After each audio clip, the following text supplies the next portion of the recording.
Бапкердің жұмысы шәкірттің жаман жерін, яғни қисық жерін, дұрыс емес жерін алып тастап, қисық жерін, минус жерін плюсқа айландыру, яғни жақсы қылдыру да, яғни сол кезде бапкердің оқушына, шәкіртіне деген шәкірттің өсуіне, процесіне, боксшы ретінде қалыптасуына үлкен үлесі деген сол. Над ошибками работать ученика деген сөз ғой. Елде қараңдар, қандай ошибка жіберіп жатыр деп ойлайсыңдар. Мына 2013 жылғы бала. Тағы да айтамын, 2013 екеуде. Бой десе бой бар. Бүйірдің ошибкасы, данный бәрі жақсы да. Бұрған кезде алдын ол түсіп көте береді. Міне қателік осы.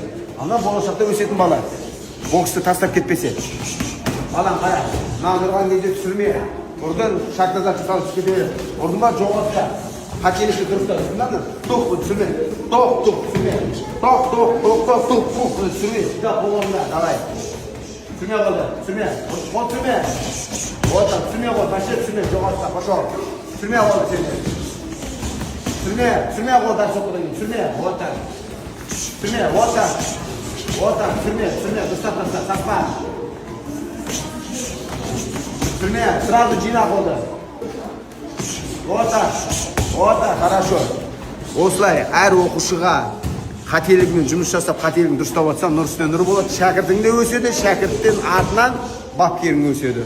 Спортпен бірге болыңдар, шәкірттеріңе дұрыс қараңдар.